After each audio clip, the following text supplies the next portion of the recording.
Now we have the second week of the U as the medicine. Let's get this going and see how this turns out. So just a basic overview, what's going to happen here is we are going to go through the weeks, as in the first weeks is more about information about yourself, as in the behavior. And the second weeks will be exploring different sensations and how these sensations relates in the brain and in the somatic body. Third weeks, we will step into living it with ease, purpose, clarity, and integrity by actually tapping into the hard part of the life, like by actually expanding our comfort zones. So last week was all about understanding that part of you that is all about consciousness and witnessing. And we were talking about it with somebody else, that basically all the personas, all the ideas, all the thinking, all the emotions, and all the sensations that you go through are a part of you, but the intrinsic part of you, that who you actually are, is this witness consciousness part. So you are of peace, you are created in peace, and everything else is an add-on. So that's what we try to understand during the first week. And the second week, today, we will just get to know the sensations a little bit more, and understanding these sensations and how they are created through the perception of our brain. Reception of data is the first thing that we understand through our senses. And the second part is how these sensations are processed, the procession of that data. So the first week we had some ideas as to how to witness the incoming data. And this week we will understand better how we process the incoming data and what is involved in this process. We will study in detail how judgments are ruling our lives, and at the same time, how essential the judgments are, and that we need them to stay away from confusion and lead a righteous life with values. So this week is all about getting a little bit technical about what is a reflex, what is a reaction, what is a response, and tie the dots between these and judgments, or as commonly referred in mindfulness lexicon, leading a quote-unquote non-judgmental life. And we will see how possible that is. We will see how feasible that is, and we will see how possible it is. And I will suggest ways to practice this in your daily life in a way that is effective and applicable. How are we feeling about this so far? Before we start, let's quickly see what happened last week. How was the rain method, by the way? Just not the rain. I mean, I love the rain, but the RAIN last week was all about understanding that no matter what you go through, your true self is untouchable and unaltered. And the way you experience this is through your witness consciousness. You have all the thinking, all the emotions, all the sensations, not as an identity, but as a guide to navigate yourself, to your true self that is intrinsically a part of and indispensable, let me get that word right, an indispensable element of the entire universe. That is your true nature. Once you strip yourself from the bounds of egoic thoughts and the burden of emotions, then all these turn into a guide for you to lead your life for the best interest of yourself and, of course, everybody else. Did you guys recognize, accept, investigate, and not identify last week? I see some smiles. That's very nice. Did this method really help you to peel away some layers of your true nature so you can witness yourself a little bit better? Maybe a little bit nods here and there. Okay, let's go into the next slide. Oh, I guess I was supposed to do this next slide. Real next slide. So before we start, let's get into the mood here. And I'm going to stop the share for a second and get myself back on. And we are going to do a breathing exercise that's called Bhastrika breathing. It's just like the Kapalbhati breathing or the breath of fire. But what you need to do is, just like we are inhaling, you are also, just like you are exhaling, you're also going to inhale. It's very fast paced, and we are going to do 40 reps of it to get the oxygen all over the body and the brain to get ourselves ready for the incoming information. So I'm going to show it. This is one rep. Really plug the air in all the way through the nostrils and go. This is one rep. This is another rep. We'll do 40 reps of this. Are you guys ready for it? Okay, let's start it all together.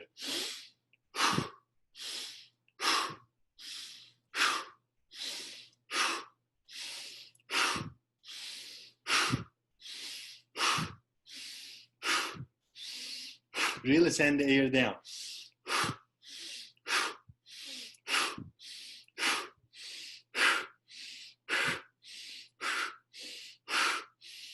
That's halfway.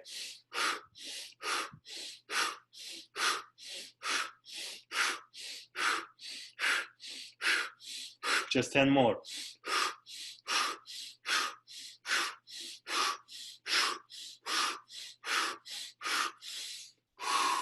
All right. Give yourself a round of applause from inside out and allow that oxygen rush through the brain. And then we will get into the mood right here. Just let the blood rush all the way through. Let it go all over the body. And now we are ready. Getting started right here. So let's start with what is a reaction?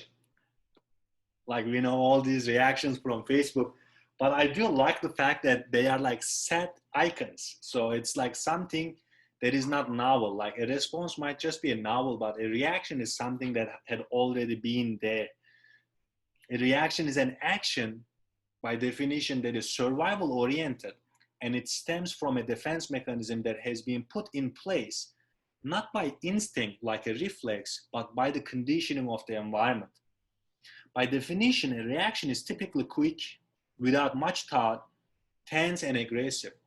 The word itself tells us a lot. Reaction, react, which means a repeated action or a cultivated reflex. For a physiological point of view, let's make a differentiation between a reflex and a reaction before we continue with the difference between a reaction and a response. Because understanding the mechanisms of a reflex will give us insight as to how to get to develop our reactions, which are very similar to a reflex, using the fast-acting parts of the brain, which is not really great in processing complex pieces of information. How do you feel about living a complex and a sophisticated life without the tools to process this complexity? Maybe not using these tools is what makes it even more complex and more confusing, maybe. Let's see what is a reflex and how it is similar to a reaction. Here we are making our way to a responsive and responsible life. We have to get a little bit more technical as to how we create a response. By response here, I first mean any action that is in response to the outside input, to outside stimuli, not the informed response that we are going to cover later.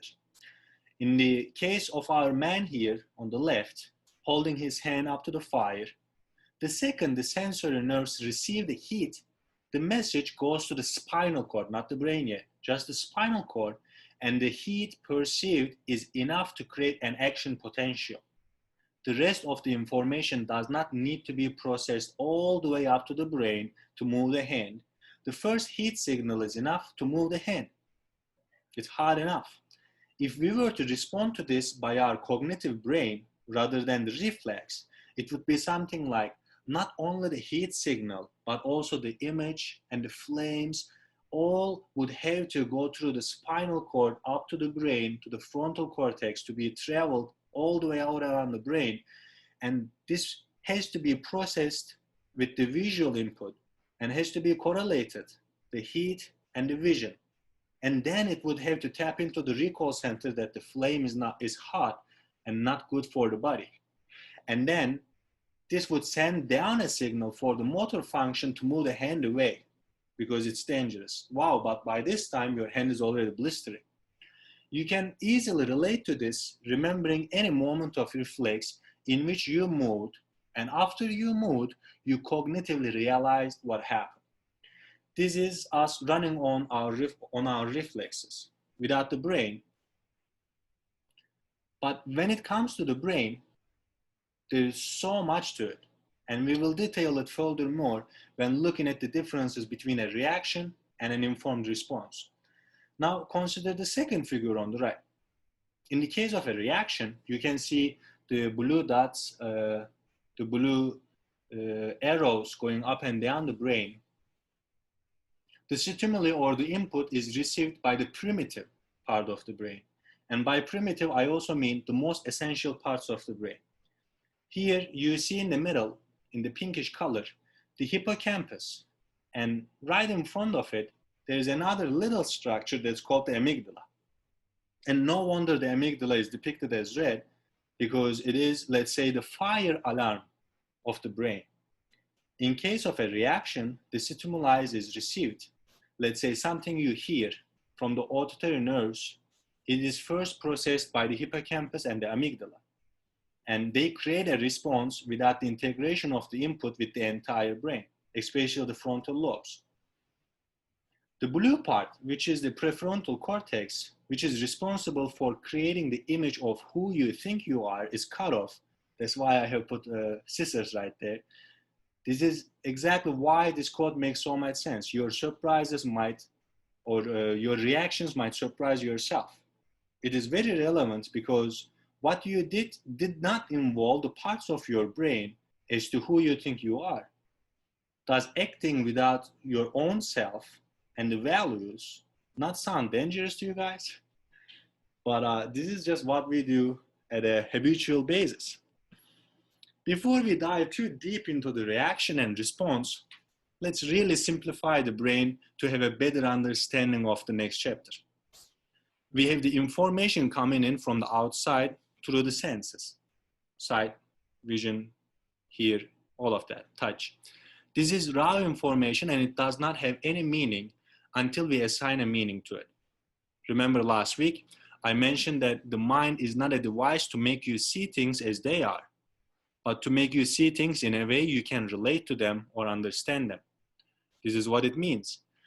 By receiving the input through your senses, you send this input to your brain, and through the thalamus, which covers your amygdala and the hippocampus, the information is sent to the prefrontal cortex to be processed and to create an informed decision.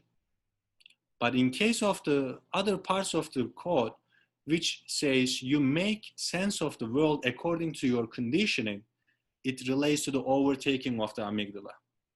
I don't want to make the amygdala a scapegoat here, but for sure we need it for our safety. But if, especially in our early environment in childhood, if it was not a good example of physical or emotional safety, then the amygdala starts to hijack the set pace of information reception. This is again for your supposed safety. And the amygdala interprets the information right away without the information never ever getting to your prefrontal cortex. This makes life a little bit more confusing, doesn't it? Let's detail the function of the amygdala a little bit more in relation to the reactions and responses before we continue into the judgments. So I have nice graphics here. It's time to detail the reactional brain. Here we have a little bit more. Let's say you are scared of zombies, right? You see a zombie walking around and you instinctively jump, scream, run, but later you notice what you thought was a zombie was actually your partner before he or she had their first coffee in the morning. This is my joke, but put the jokes aside. Amygdala does this thing relentlessly. What it does is it relentlessly and continuously scans the environment for dangers and hazards, which is an awesome feature for our survival. That's why we are still here after 300 million years. We are still surviving. Let's look at the duties of the amygdala. It remembers the environmental cues, peoples, places, sites. It regulates emotional memories, and when necessary, or if necessary, it activates the panic mode or the stress response. Let's say you hang out with your friends, and in the back of your brain, the scanner is always going on looking for cues to make sure that you are safe. But just like the zombie example, you react to incoming information before you process the data by the prefrontal cortex if you are using the amygdala. It is obvious that as fast as the amygdala, quote unquote, amygdala computer is, it is very fast, but it is not a sophisticated data processor. So it works with the perception of patterns. If there is enough resemblance between a spot on the wall and a spider, and let's say you are scared of spiders, you will instinctively jump with the fear only realize later that it was just a dot on the wall. So your amygdala makes you jump, and then later on, if the information gets to your prefrontal cortex, then you realize there's just a spot on the wall. So the same manner, if the amygdala is overactivated, then these things happen. Stress response is always activated. You start to have partial loss of hearing, loss of peripheral vision. You don't see what's going on the sides. Increased heart rate, loss of bladder and bowel control. That's why you pee your pants when you're scared and stuff. That thing is real. And you have lost access to the prefrontal cortex. I mean, that's big in this life. That drops your IQ by 25 points. Who can afford to drop the IQ 25 points in this life? Nobody, really. So your body goes into this panic mode, which is generally described as fight and flight response. But let's say it's the sympathetic nervous system response, because there is more to it than fighting and flying or running away. There are more parts. This response is shaped by this response is characterized in your early childhood as to how you respond to threats, and can be reshaped by other events and other practices during your life. So it's not set as how it was when you were a kid, but it is, it takes some work to reshape it. As well as fighting or running away from the danger, in the absence of these two options, which is to say, if you cannot fight the threat or run away from the danger, like in the case of an abusive parent, let's say, as a stress management response, you go into a freeze or fawning stage. These two responses are generally overlooked and make one more confused as to understand their own behavior. But again, everything you are not aware constitutes to your subconsciousness mind. And subconscious mind is only below the consciousness level until you develop safe and appropriate ways of awareness. In a nutshell, the freeze response can be summarized as dissociation or zoning out, or not being mentally or emotionally present in especially challenging situations. Whereas the fawn response is a human-pleasing behavior which involves closely observing other people's states of mind, just to anticipate the situations and respond in a way to please the other people or to avoid confrontations or stressful situations. But again, how safe is it to lead a life with amygdala override, being swayed from one reaction to the next? Let's look at what we can do about this. From emotional reaction to informed response. So now that we are having a better understanding of the functions of the brain and how the incoming information is processed or is supposed to be processed, now is the time to uncover the curtains of the subconscious mind. It could be very helpful to understand why the amygdala started to override by tapping into the past. Or it could not be very helpful. But rather than what happened and how we got here, we can focus on what is happening now and start from here. I'm not saying there is no merit in understanding past behaviors and circumstances to better experience the now, and it does help with the activation of the prefrontal cortex and the prefrontal lobes as well, because the confusing events of your life turns out to be not that confusing anymore once you can explain them and you can put them into a context around your experience. So you should do that as much as you need to, but just remember the reason for doing so. The reason is not to change what happened in the past, but to have a say and use your authority and agency to what is happening in the now, what is happening at this moment, what is happening not as much around you, but what is happening within you. And in order to move away from the reactions conditioned by the past environments to the present moment, we simply have to increase our capacity to access the prefrontal cortex and make meaningful connections between the frontal lobes and the amygdala. I would like to remind you guys the concept of you not reproducing brain cells. I mean, this was considered a fact for so many years that after a certain age, you stop producing brain cells. But this is not correct. As late as 1998, a duo of scientists named Peter Eriksson from Sweden and Fred Cage from the United States, they represented their discovery that human beings are capable of growing new brain cells throughout their entire lives. Isn't that great? There are certain factors for you to create new neurons, and not only new neurons, but also new neural networks, which are with these ways. So by learning, by creating new habits and novel experiences, and by making lifestyle adaptations like adjusting your diet and sleeping properly. Basically, lifestyle adjustments are also helping you to create new brain cells, and not just only create, but also create new neural pathways, which makes new perception or new ways of thinking. Aren't these pretty cool, guys? By basically doing the activities that every kid by design loves to do, you can keep your brain as new as that of a child. Maybe not the same rate of development, let's be honest here, but definitely still growing, and always growing. Isn't that true, guys, though? Let's stop this and then check in with what's going on for a second.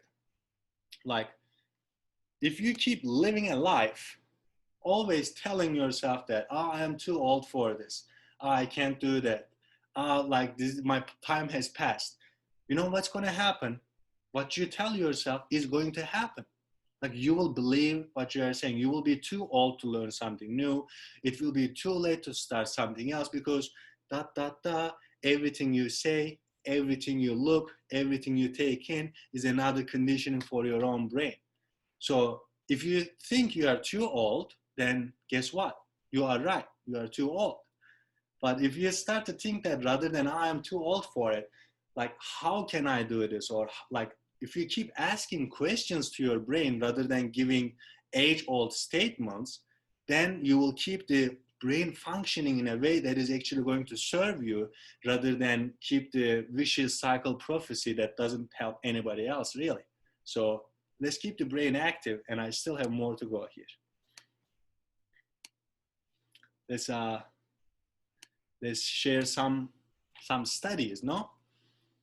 I'm going to share a very well-known study that the taxi drivers of London, I don't know whether you have ever been to London, but it's a very complex city, and in order to, like, it's a very prestigious job to be a cab driver there, because it's very hard to get a job. Taxi drivers were given brain scans by the scientists at University College London to find out about their brains. And here on the right, I have the brain scans, and you see that yellow dot from the Z6 to the Z6 to the Z4.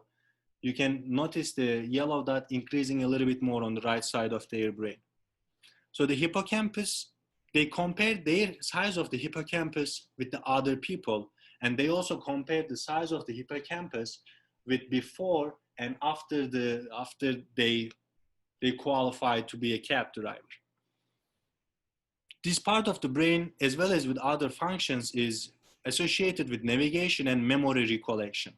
So the study found out that those people who passed the well-known cab driving test had an increased size in their hippocampus compared to before and after scans. And furthermore, those who spent more time in this job had comparatively larger side hippocampus more than the others. So the long story short here, no matter what, it is always possible to create new neurons, and just as importantly, new neural pathways, in order to alter and improve the experience of your life that you go through at a given moment. Without diving too deep into this, let's stick with how to increase the connections to the prefrontal lobes to move from an emotionally reactive life to an informatively or informationally responsible life. And just like with everything else, whatever you practice, you improve. So if you practice being old, you will be old very good. If you practice being young and sharp, you will be very good at being young and sharp. So how to shift from this emotional reaction to informed response? How do you be more responsive? Checking in with the present moment. I am sorry, but the answer is very simple and very easy. Checking in with the present moment in terms of space, as in you are here, and in terms of time, as in the time is now. It is simple, but it is a very profound way of activating the frontal lobes of the brain. As you can infer, the amygdala functions on the information of the past, what is remembered, what is experienced, and what happened, just to judge the safety of this moment. When the past is drastically different than the present circumstances, it starts to overtake the present moment. So in order to regulate the perception of the now, we have two regulation techniques. And here I will mention one example for both techniques. The first one is top-down regulation. So just like you can infer from the name, it is using your prefrontal cortex to alter or to remind you to change the bodily functions. This is to use your mind to remind you to rewire your emotional brain in a way. By actively using your mind, you are telling your body to behave in a certain way. And this, with enough practice, will create enough neural connections to, let's say, feel safe when faced with a trigger. So affirmation of the present moment, as in, if you know you are safe but you do not feel you are safe within the body, you can continuously tell yourself that you are safe. And if you feel overwhelmed with emotions and sensations or the triggers, what you can simply do is to maybe even visualize yourself in a grateful situation. So this is using the capacity of your mind, the capacity of affirmations or imagination to alter or to positively affect the circumstance that you find your body in, or to down-regulate the emotional response. And the second one, it's called on the reverse, bottom-up regulation. This technique is to use your body or to use your senses to activate or to regulate the state of your mind that you find yourself in. When your amygdala is overactive and you are under the influence of emotional reactions, you can simply check with your 5 senses and receive their input. By focusing on the incoming data, you are not getting caught up with the past interpretation of it. You can be at the moment and change your reaction by practicing this. This is going to downregulate the usual activation of your amygdala in the long run too. So what this is doing is, rather than like you hear a clicking sound and you think a danger is coming, this is like the Pavlov's dog. Imagine Pavlov's dog immediately get our prefrontal cortex, and when it hears the ring, it is telling itself, this is just Pavlov playing with me, so do not do the salvation. No food is coming. The dog actively telling itself. That is the top-down regulation. And the bottom-up regulation is just hearing the ring or hearing the bell as the bell and not associating the food with it. So just hear it and take it as a sensation, not as a sign that something is going to happen. Hearing or touch, you can just feel the input from your senses, how you receive, how you feel the air on your body or the clothes on your skin, or how you smell or how you taste, any kind of checking in with your senses. For bottom-up regulation, you can also include the physical exercises and all that stuff, but I don't want to overwhelm you with too many practices. But now you might ask, what is the relationship between reactions and judgments? Let's see. Well, the hype word in mindfulness is non-judgmental life. And It basically means, not like judgments basically mean a reaction or a reflexive thought about something. But if it wasn't for the judgments, it would be impossible to live a life, nor you should imagine a life without judgments. If it wasn't for judgments, how are you going to differentiate between right and wrong? There has to be a criterion in order for you to lead your life in a manner that is aligned with your values. But these criteria should be wisely informed rather than bluntly conditioned. If we were to live by the norms of our environment, then horrible things can happen without us even feeling nothing about them. Like, we can come up with many examples for this, especially today, right? If your justification is because everybody else does it, then it is very dangerous, because note this: the crowd or the society does not have a conscience. The state or the government does not have a conscience. The law does not have a conscience. The common sense most of the time doesn't have a conscience. But the inner voice that tells what is right from what is wrong is unique to the individual. Individual human being has this inner voice. And if your connection to that inner wisdom is overridden by laws, by norms, by this and that, then any right can seem wrong, and any wrong can be justified as right.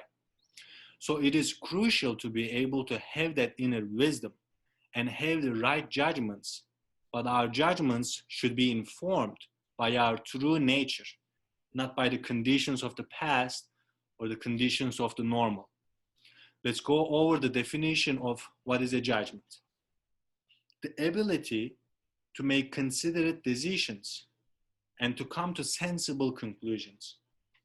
So here we are advised to first use our prefrontal lobes to make considerate decisions in order to inform those decisions.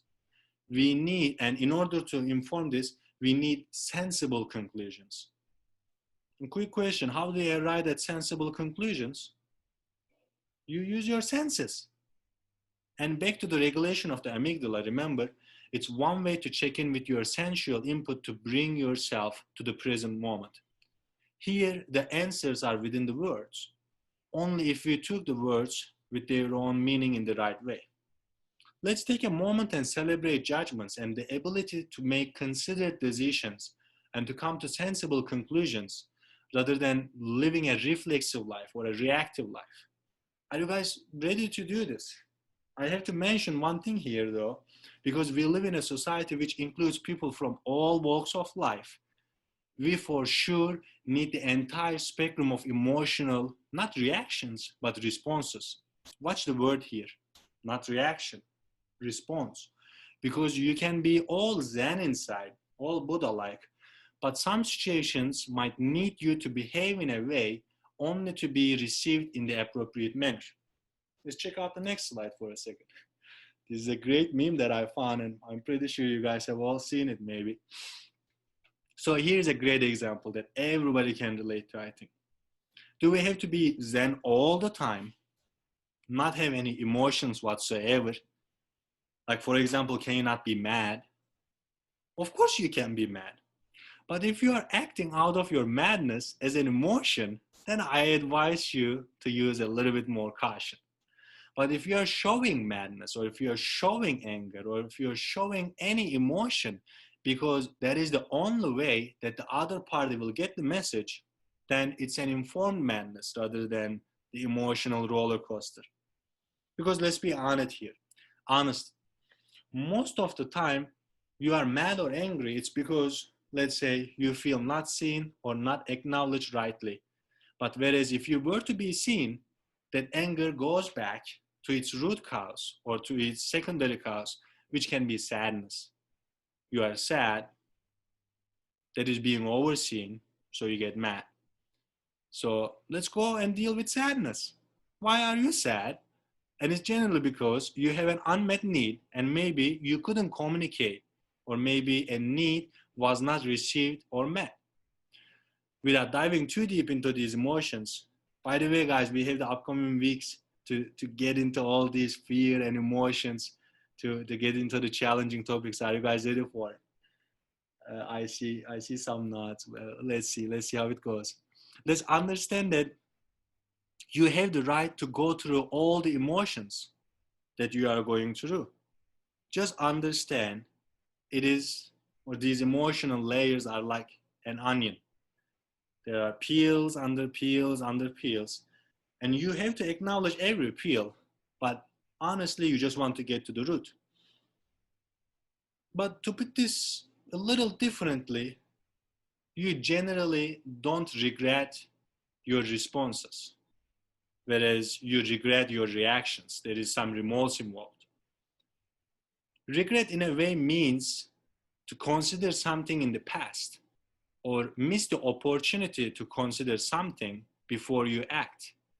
But when it comes to your informed responses to situations, you make a sensible decision, and that whatever you are about to do is necessary for the best of everybody involved in the situation.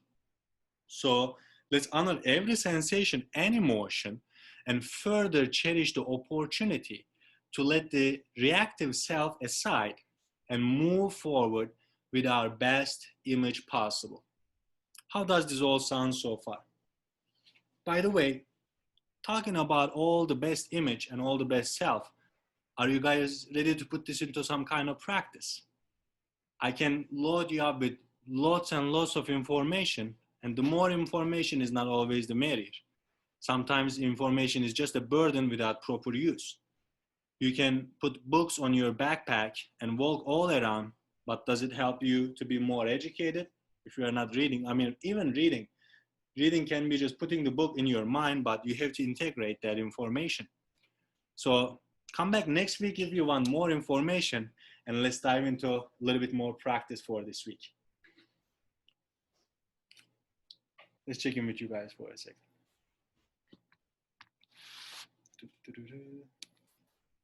How is this going so far? At the end, I'll get to take some questions and all. But we have about a 10-minute practice, 15-minute practice, and some time to digest and integrate the stuff that we just talked through. All right, nice smiling faces. Let's go back.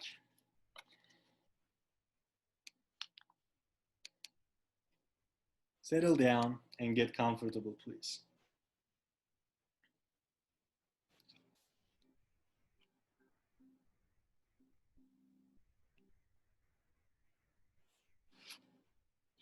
Start to become more and more aware of your breath. By the way, do you guys hear the music? Not too loud, not too bad. How about now?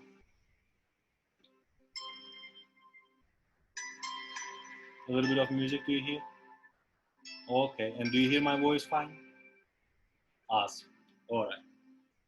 Let's start to become aware of the breath. But guess what? You have been breathing your entire life. So don't stress. You got this. Breathing in, breathing out. And allow the sensations of this breath to start to develop. Notice how you feel the breath in your nose and the nostrils. How you feel this breath in your throat, in the upper lungs, middle lungs, in the lower lungs. Just any sensation that is attached with your breath.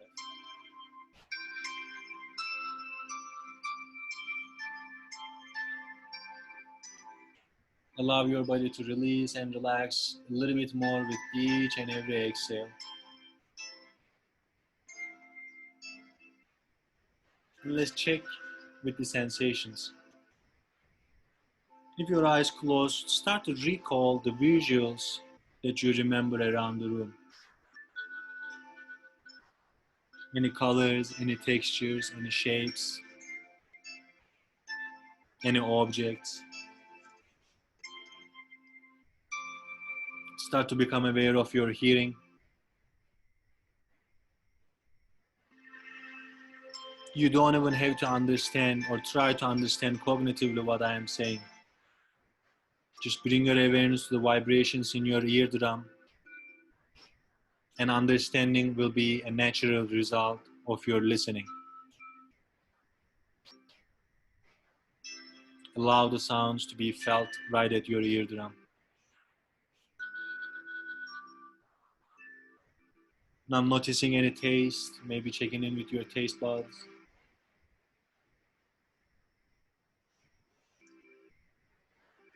Noticing any smells. And start to become aware of the sense of touch. The touch of the air molecules from the top of your head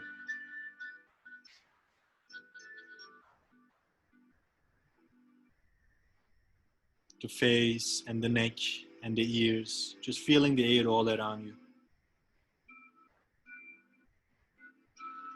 Now you can start to feel the air on your shoulders, or if you have the clothing, feel the clothing against your skin on the shoulders and the arms and the palms. Start to notice your torso, the back and the front. Notice the belly. Noticing your hips against the chair or the floor or the bed, wherever you are. Noticing the legs.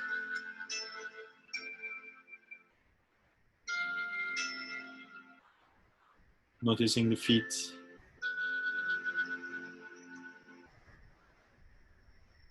Now let's go binaurally. Start to notice the right ear. Notice the left ear. Notice the right nostril and the left nostril. Right side of the cheek and the left side. Notice the right shoulder, the left shoulder, right elbow and the left elbow, right palm and the left palm, right hip, left hip. Keeping up with me here. Right kneecap, left kneecap, right ankle, left ankle, right foot and the left foot. Now going back and front with the body. Notice the back of the head and the face. Notice the neck and the throat. The back of the spine and front of the chest. Back of the arms, inside of the arms. Back of the hands and the palms. Noticing the lower back and the belly. Noticing the back of the thighs and the front of the thighs. Noticing the soles of the feet and the top of the feet. Keep your awareness on your breath in and out through your nose.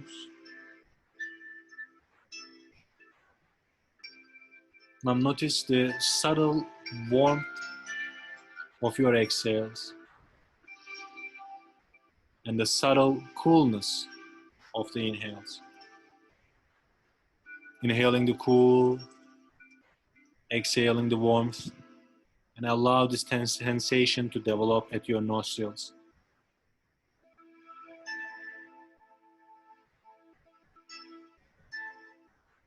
Now start to use your imagination to imagine your body nice and warm as in a nice summer day. Allow the sensation of the heat to be present and to be felt within the body.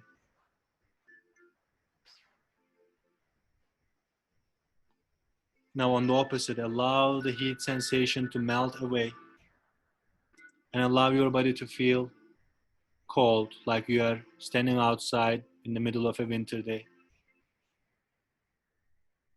Noticing, recalling, feeling any sensations in relation to cold.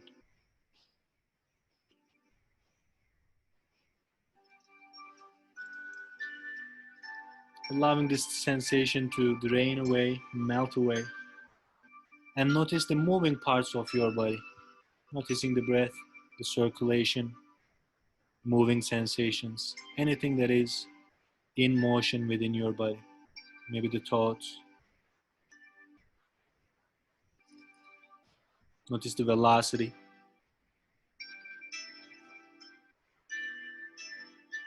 And now shift your awareness to the still parts within your body.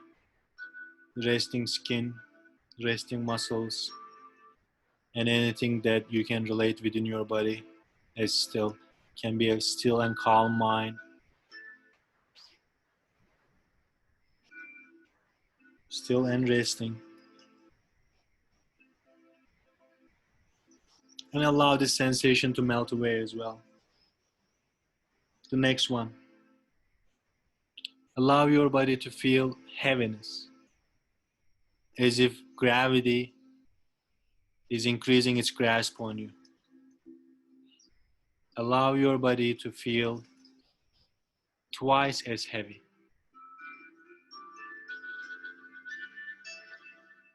maybe 3 times as heavy.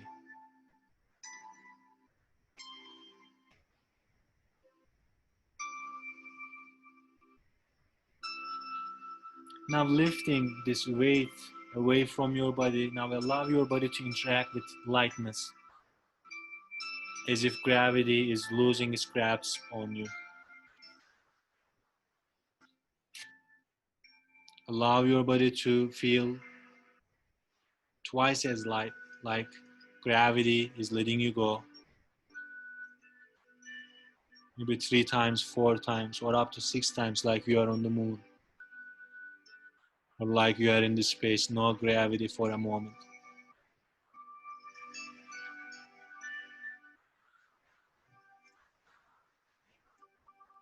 And slowly return the sensations of this lightness to come back to normal, feeling present within your body. Just breathing in, breathing out comfortably, telling yourself you are breathing in as you are inhaling, and telling yourself you are breathing out as you are exhaling. Do this 10 times and count from 10 to 9 every time you inhale. 10, exhale 10, inhale 9, exhale 9. If you lose count, start from 10 again. If you get to 1, start from 10 again. Begin, please.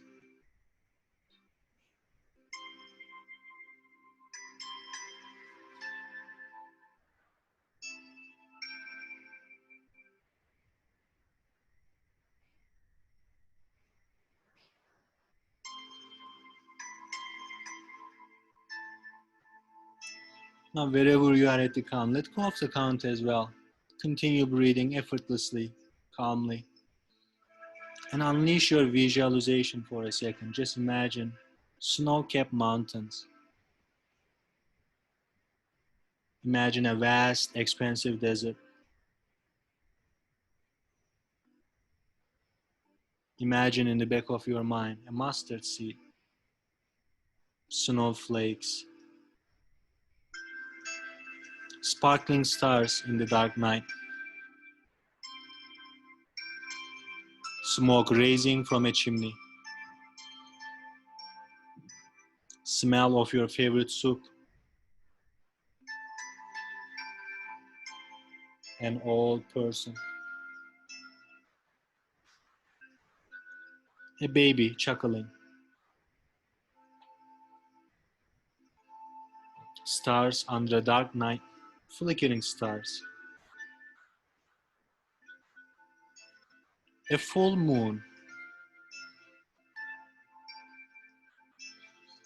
a full moon over an ocean.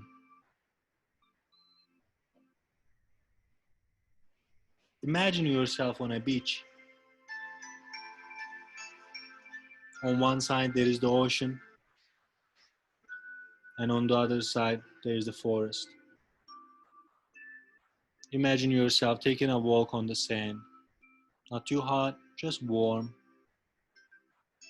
Notice the sand under your feet.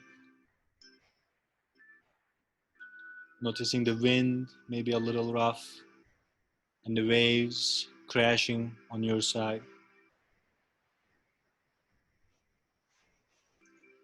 As you are walking on this beach alone, in the back of your mind, you are thinking of a time in which you reacted to something, and you are just considering that time as you are walking, feeling the bursts of the wind and the crash of the waves.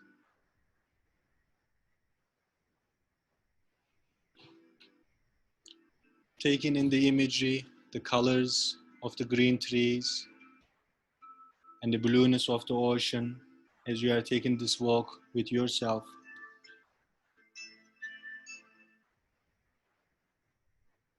And as your mind settles in, you also start to feel the wind is turning into a gentle breeze as you are noticing how what you have in your mind is affecting your body. Also notice the crashing waves are turning into calm waters.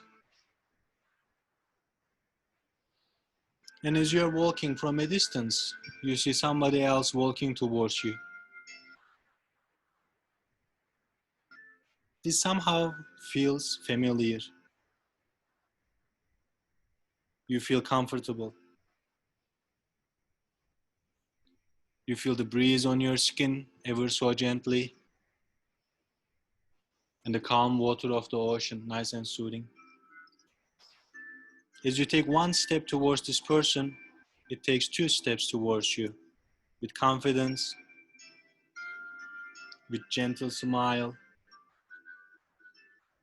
Now it's far enough that you can notice the figures of this person.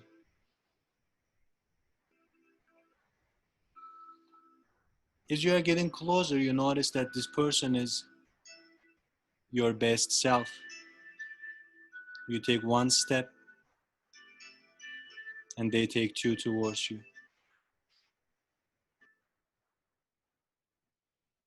Now you are close enough as your best self is standing right across, right in front of you.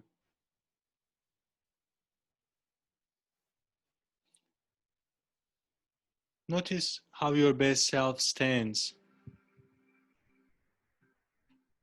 Notice how your best self breathes and looks at the ocean and the forest. Notice the overall attitude of the confidence and the assured feeling and the calmness that your best self has.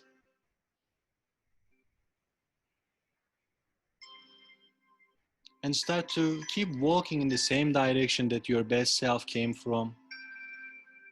Take a walk with no words, just walking together silently.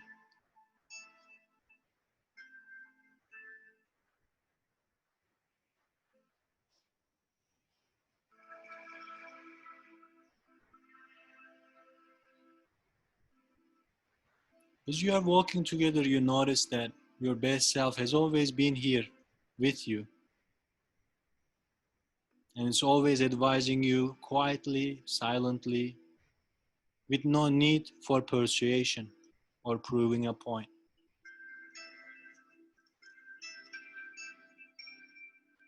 Walking in the direction that you are headed, you get the feeling that your best self is always there whenever you feel under the impact of the emotions or under the impact of rushing thoughts or feelings. So take the guidance from your best self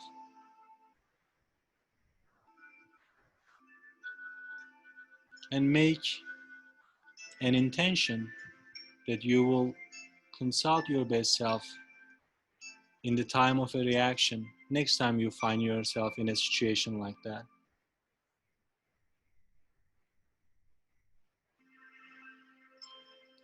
feeling the confidence and the safety and the assuredness from your best own self.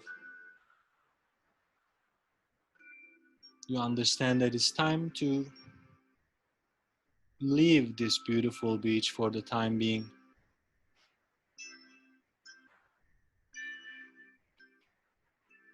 Spend 1 or 2 more moments taking the guidance from your best self and tell them that you will be checking in with your best self throughout this entire week.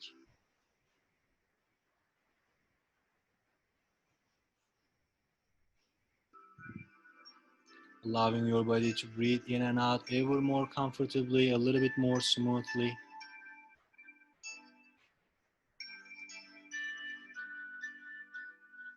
As you take a deep inhale, you are becoming more aware of your body within the present situation. Start to exhale a little bit more gently, a little bit more comfortably, as you start to feel the sensations from your limbs.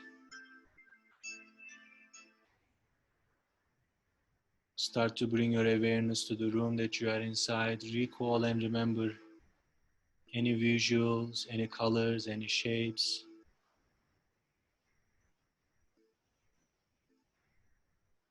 And 3 more inhales. Start to bring yourself back to this space and gently open your eyes.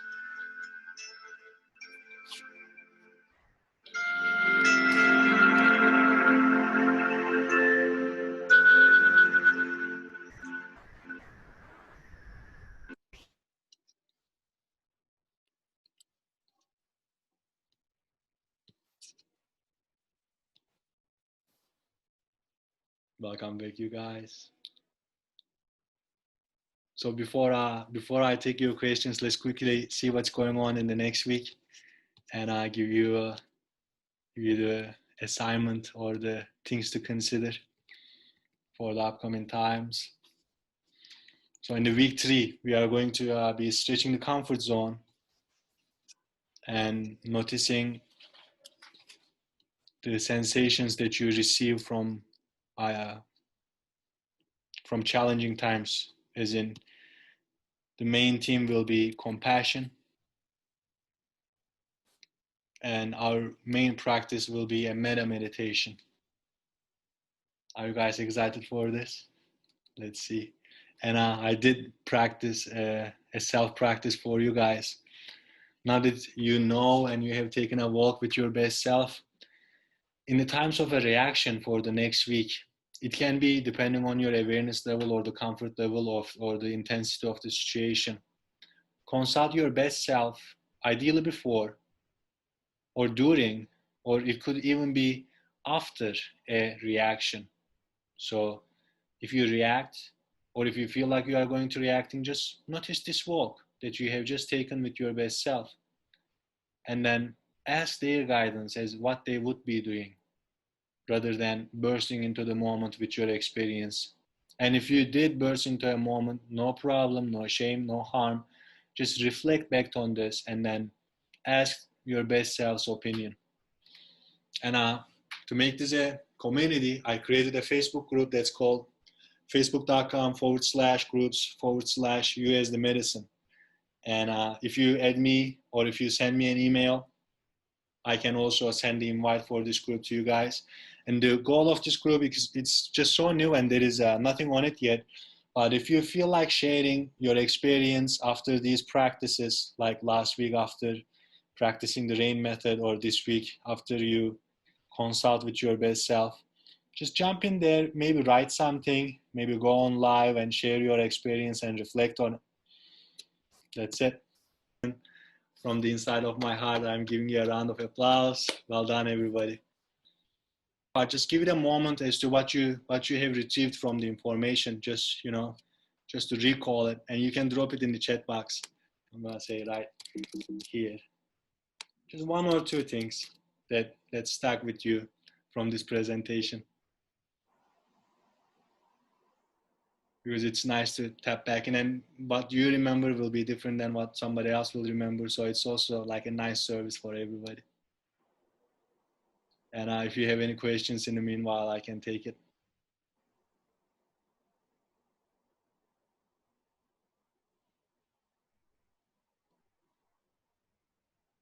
Oh, you wrote down a perfect quote from right there: wisely informed instead of bluntly conditioned. Because if you don't do the work, it's gonna do it by itself. Like the brain runs on very systematic modes and very systematic roles, and it is in our hands to alter this experience in a way that's going to actually serve us. Thank you guys all. I really appreciate you being here. See you next week.